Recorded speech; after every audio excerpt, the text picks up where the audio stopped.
All right, welcome to another reading of Sermons by Robin.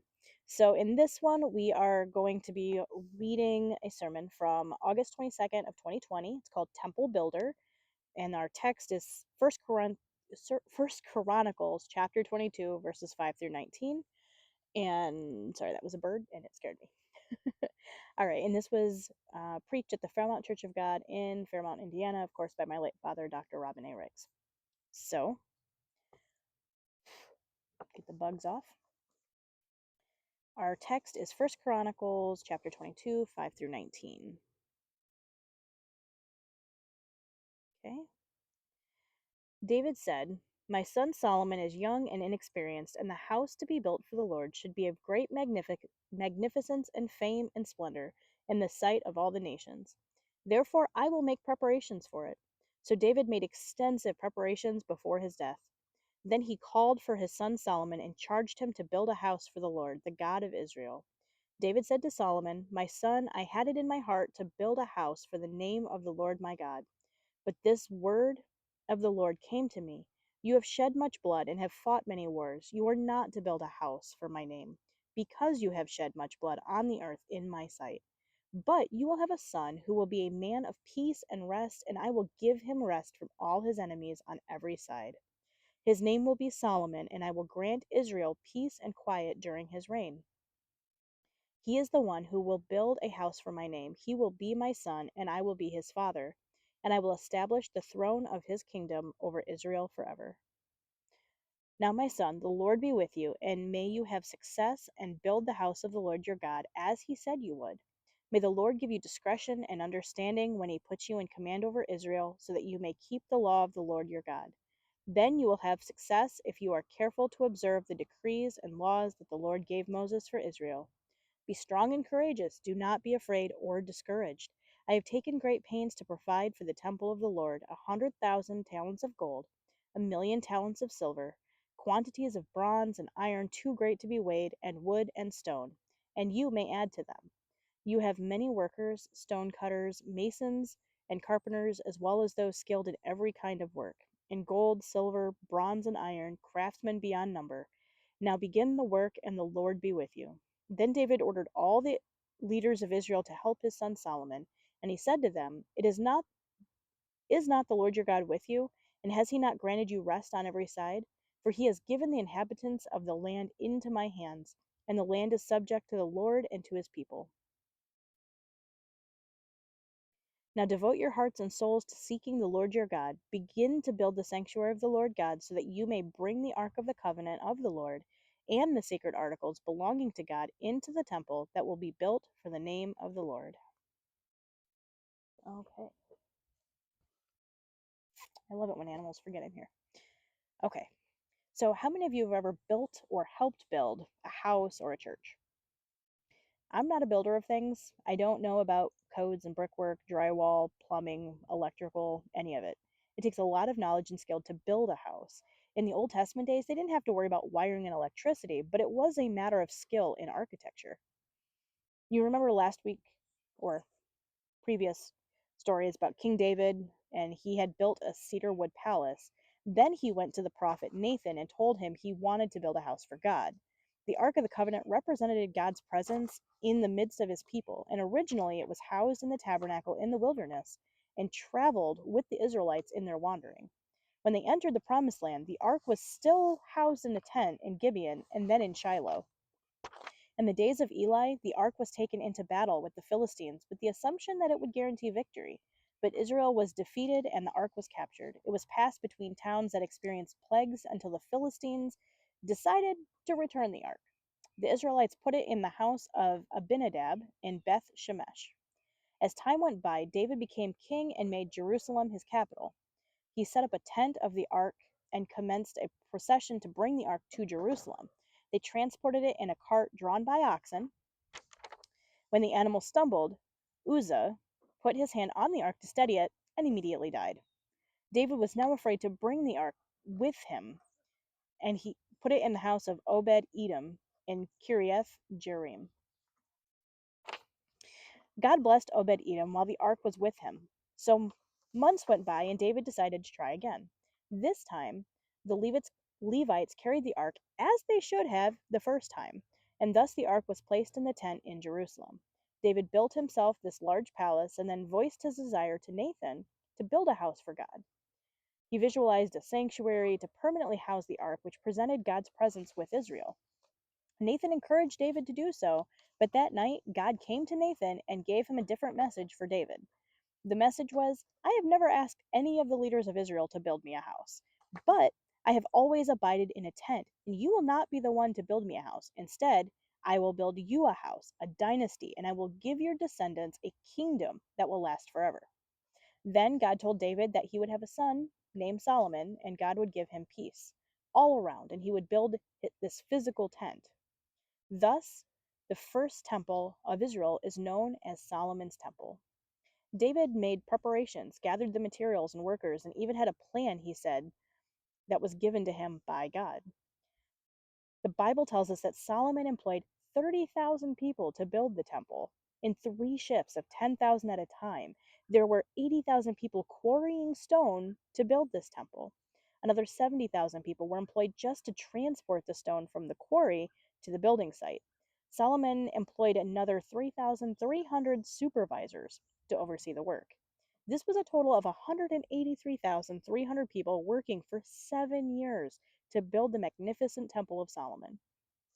We now come to the moment for which Solomon and the people had waited.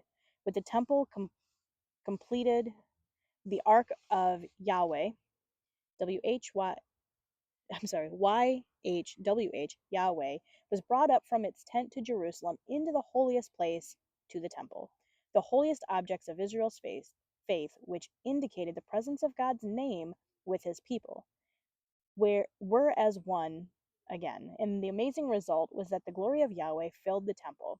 And we find this in 2 Corinthians chapter 2, verse 4, 2, I'm sorry, chapter 5, verse 2 through 14. Here was the sign of his invisible presence, which now reposed in the new temple. God moved into the house, and when Moses finished and set up the tabernacle and moved the ark, in God's glory filled the tent and remained. And we find this in Exodus chapter 40. Solomon built the temple of the Lord, but while this was what God said would happen, God was working on something else, an even bigger fulfillment of his promise to David. Some several hundred years later, in the 6th century BC, the Babylonians invaded the land of Israel. God was punishing them for their extreme idolatry. The Temple of Solomon was looted and destroyed. Many of the people were carried into exile, and the reign of the line of David came to an end. So, what happened to God's promise for a forever kingdom of David? Well, we have to jump ahead of the time of David about 1,000 years and beyond the destruction of Solomon's temple, some 5.5 centuries. The angel Gabriel was sent to the town of Nazareth in the region of Galilee in northern Israel. He came to a virgin named Mary who was betrothed to a man named Joseph. The angel told her that he would be, or that the angel told her that she would be with child by the power of the Holy Spirit. He literally said, Do not be afraid, Mary, for you have found favor with God, and behold, you will conceive in your womb and bear a son, and you will name him Jesus. He will be great and will be called the Son of the Most High, and the Lord God will give him the throne of his father David, and he will reign over the house of Jacob forever, and his kingdom will have no end. On a spring afternoon 2,000 years ago, Jesus rode into Jerusalem on a donkey. Amid shouts of praise to God and acclamation, he rode on, Blessed is he who comes in the name of the Lord. Unswervingly, he proceeded the 2 miles from Bethany with the throng moving behind and before him, yelling, Blessed is the coming kingdom of our father David. Moving westward across the Mount of Olives, he looked out upon the eastern walls of Jerusalem and the temple and the gate where he would enter, and they shouted, Hosanna in the highest. In Mark chapter 11, verses 9 and 10, it was an hour journey from Bethany to Jerusalem, and the crowd's anticipation built with each passing milestone, until at last they entered the city. Passing through the gate, Jesus and his company came to the temple itself. He went through its courts, traversed its perimeter, looking at everything, perceiving the people and their actions, observing the house of the Lord God Almighty. And then, at the height of suspense, what does Jesus do? Jesus and the 12 return to Bethany. He leaves the crowds doubtless understood the need to find lodging. It was late, and with the coming Passover, there was electricity in the air that continued till the next day. But it would have been a letdown. Can you imagine? Why did he just walk 1 hour to Jerusalem just to see this Jesus parade around and then leave? Why had the people swarmed around Jesus? What were the crowds looking for? We could simply say Christ, that is Messiah, but what's a Messiah? Who is the anointed one? Christ was a prophet for nearly 400 years since the final prophecy of Malachi. The voice of the Lord was conspicuously absent from Israel, but God promised through Moses, I will raise up for them a prophet like you from among their brothers. I will put words in his mouth, and he will tell them everything I command him. This is Deuteronomy 18:18. So Christ would not merely be a prophet, but the prophet who would speak to God as Moses did. Since then, no prophet has risen in Israel like Moses, whom the Lord knew face to face. That's Deuteronomy 34:10. Christ would restore intimate connection to God. Christ also was expected to be a political liberator. Judea was under Roman occupation, and although the Jews had some autonomy under the occupying authority, they were, in their minds, not free but under the power of pagan foreigners. The political Messiah would free God's people from the rule of the enemy. That was their expectation.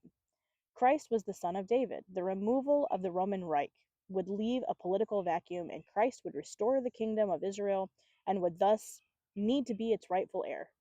God promised to David, the Lord declares to you that the Lord himself will establish a house for you.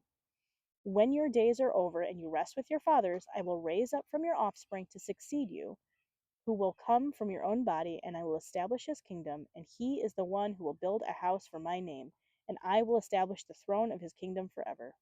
I will be his father, and he will be my son, and when he does wrong, I will punish him with the rod of men. But my love will never be taken from him, as I took it away from Saul, whom I removed from before whom I removed from before you. Your house and your kingdom will endure forever. This is 2 Samuel chapter 7, verses 11 through 16. Messiah would have an everlasting kingdom, the perfection of his father David's reign. So then, the crowds, did they find what they were looking for in Jesus? Was Jesus the prophet and king? The disciples' response to Jesus' inquiry? Why do people, he literally asked, who do people say I am? This reveals part of the story.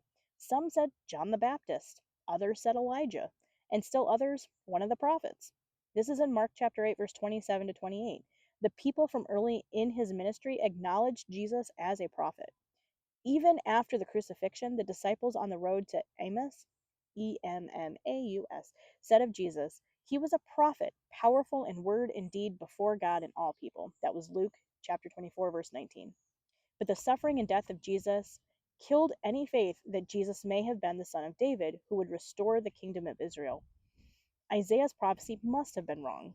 For unto us a child is born, to us a son is given, and the government will be on his shoulders. He will reign on David's throne and over his kingdom, establishing and upholding it with justice, righteousness from that time and forever. In Isaiah chapter 9, verses 6 to 7, it is impossible for this Messiah to rule, since he died before he could establish the kingdom and pass it to his heir.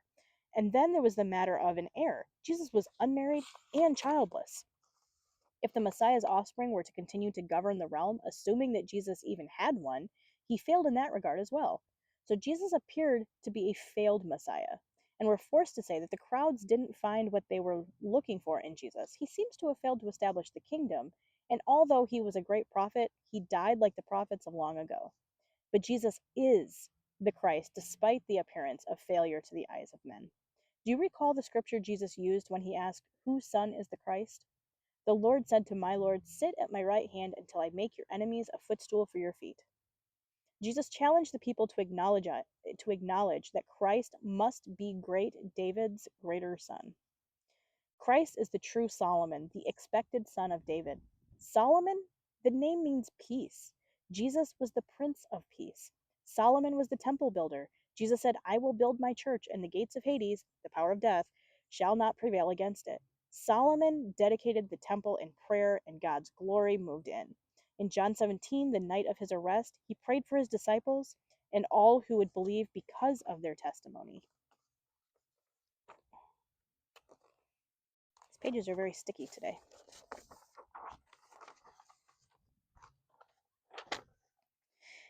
And when he had set up his church, the Holy Spirit moved in and filled it, beginning on the day of Pentecost.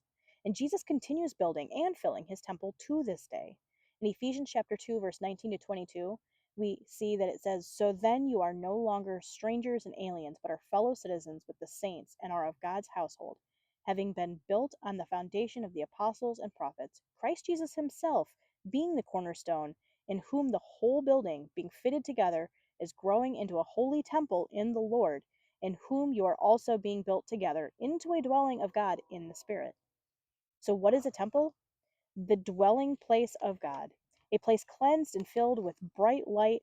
And who builds this temple? No man. This is substation. Subs.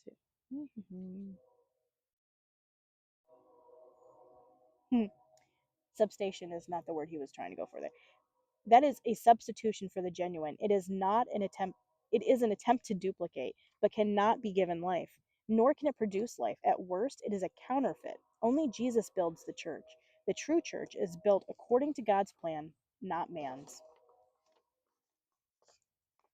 The true church is a place where God's presence dwells, not a building, but a human heart, a community of hearts in which God dwells. The true church is where true worship happens, and the true church is a place of holiness, not used for anything that is not or cannot be consecrated to God. The true church is a place of unity, for God only authorized the building of one physical temple, and still Jesus only builds only one spiritual temple. Solomon, the temple builder, is a type of Christ who has made us to be living stones in an ever rising temple to the glory of God. Let this temple, in its glory and strength and purpose, tower above all other temples, kingdoms, and ideologies.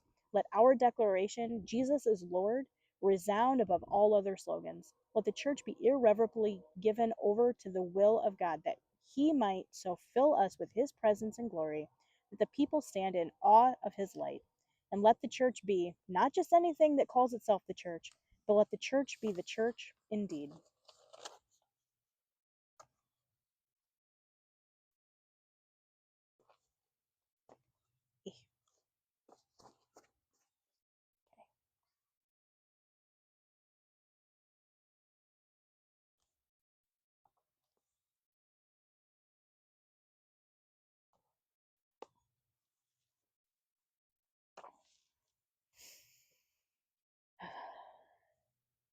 Father God, we come before you today and we thank you for your sacrifice once again.